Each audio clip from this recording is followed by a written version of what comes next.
So I'm starting. So I'm gonna come stand up with my notes, which part of this is to say, if you can do this without using notes, it's really much better. So, I haven't practiced though, so. Anyway, I will start off with, great job. This is so much fun for me to come here and listen to this and be so impressed. So what I'm gonna just do is start off with a couple of housekeeping things that I just always do, and I bet this has been already gone over a million times with Wolfie and Kristen, but it's my little piece of adding to this, because I know these guys won't talk about these things. So one is, happy to see everybody professionally dressed today. One thing to keep in mind when you're presenting, you know, global health, as Kristen and I were talking about, is a pretty casual field, and you know, we usually are in pretty casual clothes when we're doing our work around here. But when you're out and presenting to donors, you should always be dressed more professionally than your donor is. So if you're going to meet with Jonathan Blum and he doesn't have a tie on, you should have a tie on. You know, I mean, that's just one. I mean, it really does speak to the professionalization of the work that you're doing, which is so important. I also like that everybody really kept their messages quite simple. And I will stress that to again remember educational teaching is that when we leave something, I don't remember what it is, but today if we all leave here and remember 3 facts, we've really done a good job. So keep your messages crisp and keep your graphics really crisp. You know, pretend they're simple. We're all simple-minded and we don't know anything about this. Just crisp, clear. They don't need to be fancy and moving around, although that can be fun if they're crisp and clear, but just that's one other thing I would say. I also think you need to target in your group that you're talking to, who are the most important people that need to get your message. So today, it was the 3 of us were the most important, you know. So when you're talking, even though you're talking to the big group, you make sure you keep turning to the people that you want to make sure you're making a connection with. So these are just little tips that I like to go over again. And then, I wrote a note, but I don't know what I wrote. Can't read it. Reflected donors? What do you think I meant by that? Oh, yeah, it's who the, you're pitching to. who you're pitching to. Oh, right. Okay, all right, thank you. We know what you Thank you, thank you. Okay, so before I go into that, I do want to just say, you know, all of these projects, and we lose this insight sometimes when we're doing this work, is that we're doing it, serving at the invitation of the host community that we're working in. And we're doing it responding to their expressed needs. And I know this is very basic and it's sort of, but I just think even for me, having done this for 40 years, I do have to always remember I'm responding to what they are telling me they need. And I may have expertise in a lot of things, but I don't have expertise in Northeast Rwanda on nutrition. You know, I may have expertise in nutrition. So I think that's just something to always bear in mind as we're all doing this work. And I will then move on to, when you are presenting to donors, really important to know the donor, to have read about what they do, to have gone online, researched what they're funding, what they're interested in, and then you gear what you're talking about to what the funder is interested in. So that is critically important. This is not you've made a generic presentation and it just goes to everybody. It's got to be tweaked for each donor that you go to. And for our group who is going to cure cancer and everything else around the world, you know, I think one of your jobs is to also help educate the organization you're working with and help them focus in what needs to get done and what is a reasonable thing, or come up with a timeline with them. And last but not least, one thing that donors are really interested in now, and everyone will ask you about this, is scalability. So even if you're raising money for a small project in a small community and you haven't quite figured out what you're going to do with it, you need to use the words and address it and sort of say, we know scalability is important, and this is what we're thinking, we're going to start here, or however, but don't just pretend that if you don't mention it, they're not going to think about it. So you gotta preempt them in what they're thinking about. And I know, two of my colleagues have a lot more really good things to say, so I'm going to stop there and let them give their points. But I would feel privileged to work with any of you on your projects. I mean, it's really, it's a remarkable thing that you've all done in 9 days, and I'm really overwhelmed. You've totally made my weekend, so thank you very much.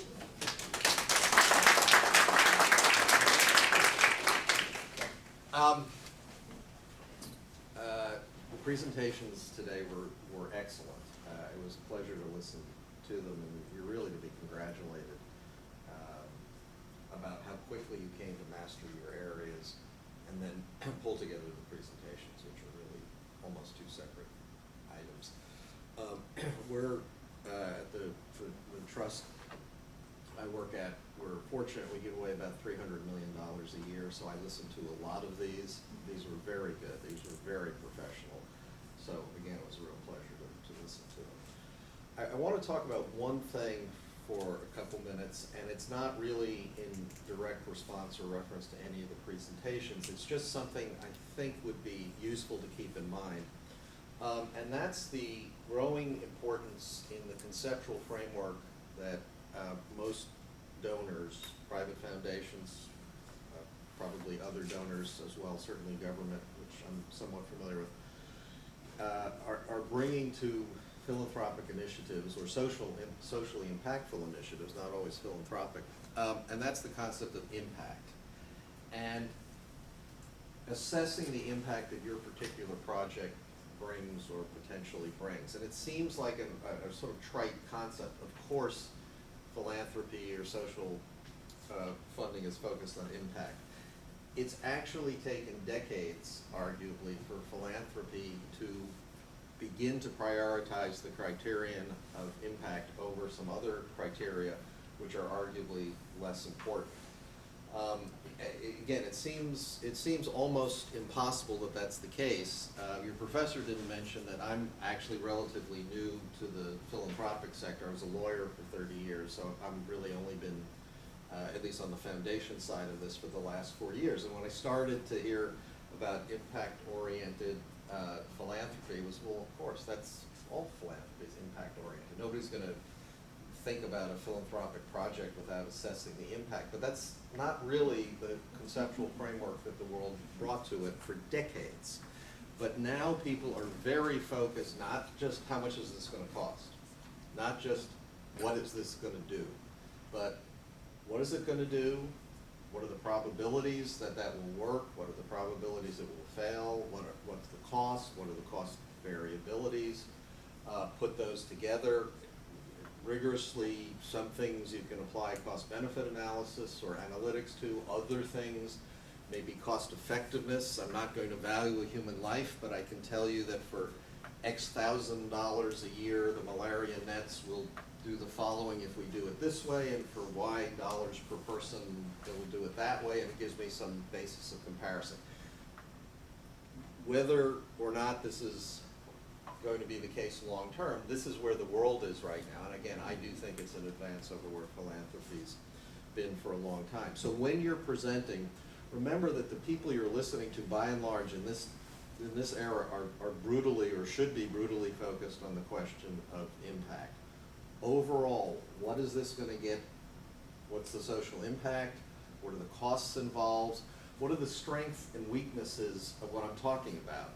I know from my perspective, anytime somebody comes in and tells me that this is the problem, they need $100, and if we give it to them, they will solve the problem, I pretty much stop listening. Because almost all problems that money could solve, for sure, have been solved a long time ago. If the person's in my office trying to explain a social problem and needs money for it, there's a good chance she can solve it. There's a good chance they can't. I'm perfectly willing to do the conceptual calculus of there's a very big potential benefit there, and therefore the fact that there's a decent chance of failure nevertheless gives me an expected value I can live with. I can deal with that. What I can't deal with is somebody coming in and saying, I guarantee you, if we do this and we spend these dollars, this whole problem will go away. Because if that's the case, the problem would have gone away a long time ago. So don't hesitate to think about the strengths and weaknesses, not just for presentational purposes, but you're trying to design the best possible initiative to deal with whatever problem you're thinking about, and understanding the strengths and weaknesses is important. It's also important to understand the state of the world, and this is a topic I bored another audience on at great length previously, so I won't bore this one again. But I think there are different states of the world in terms of what you can know probabilistically about the likelihood of success, failure, and even the magnitude of your benefit. There are cases, and actually I think most of the initiatives today are probably good examples of it, where you can live in a pretty probabilistic universe. You can't guarantee things, but there's enough data out there that you can use comparative analytics to figure out what you might accomplish, what the probabilities of accomplishing that are, what the probabilities of failure are, what the curve of possible potential benefits looks like. This is not playing blackjack. This is not, if I just get smart enough and count all the cards, this will work perfectly. It won't. But you can actually, for certain types of initiatives, for one state of the world, I think you can actually bring a probabilistic assessment to it.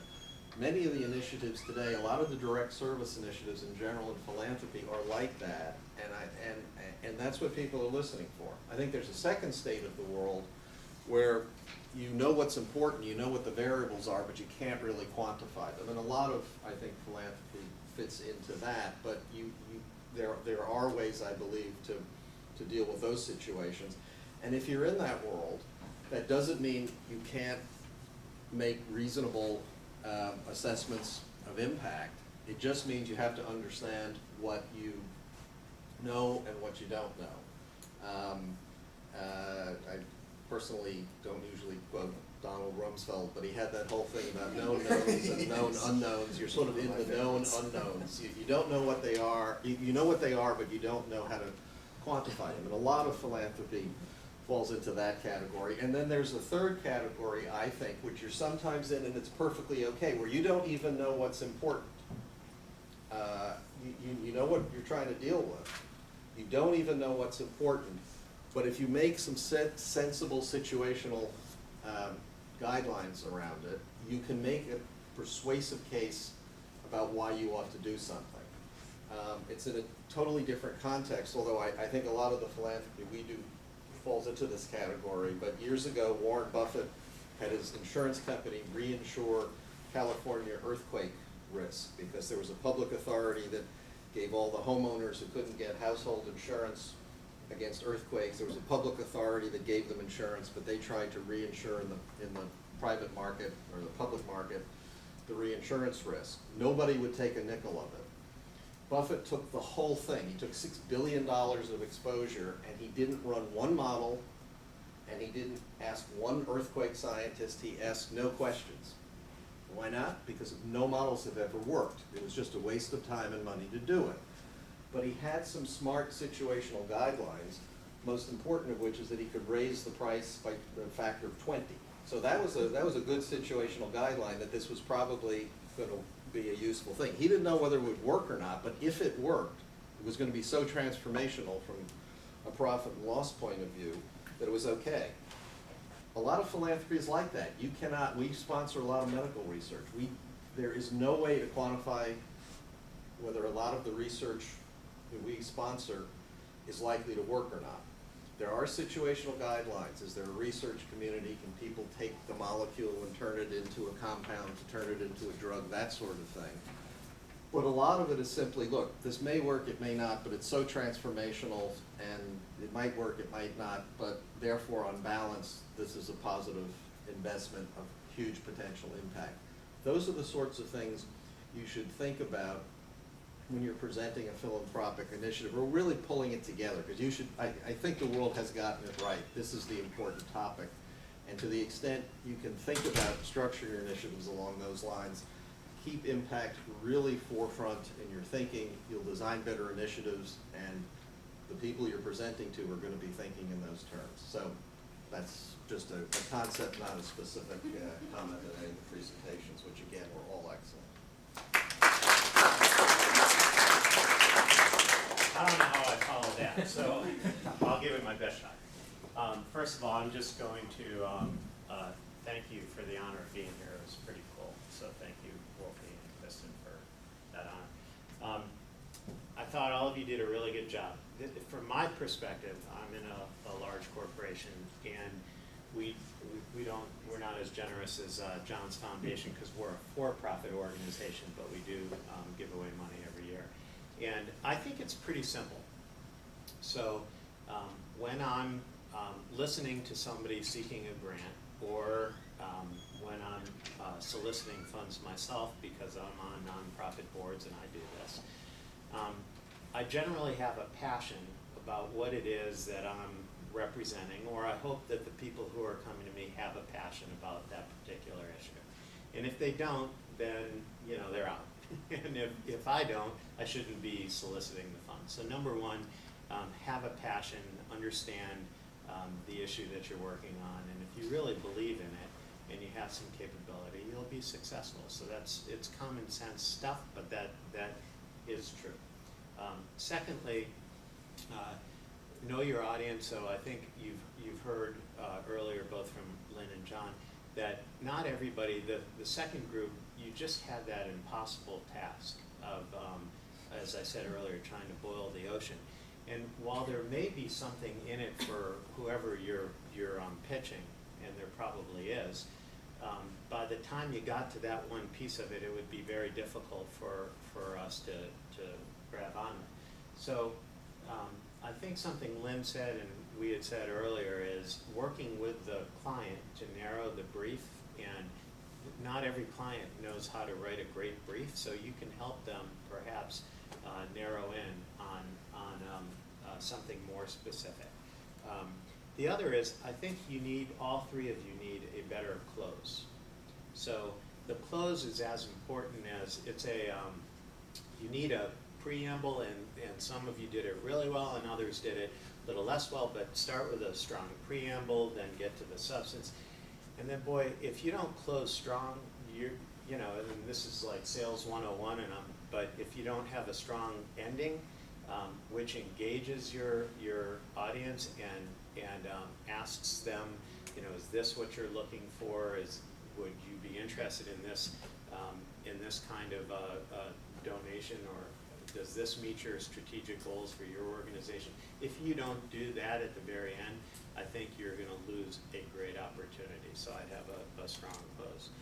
The other thing, John talked about impact, and I'm just going to reiterate in a slightly different way, and I won't belabor it, but make sure that you have success metrics and that you have a measurement built in to your presentation. Lynn had suggested stair-stepping for project number 2. And so here's how we're going to measure it along the way, and here's what we're looking for. And whatever the goal is, you may not get to 100% of pediatric cancer curability, but we're going to strive for that, and here's some mileposts along the way that we will measure this and see if we've had success. So those would be the comments that I have for you. I think everybody did a really nice job. I'm shocked and amazed that in 9 days you were able to pull that together. I admire you. I don't know that I'd be able to do that, so congratulations.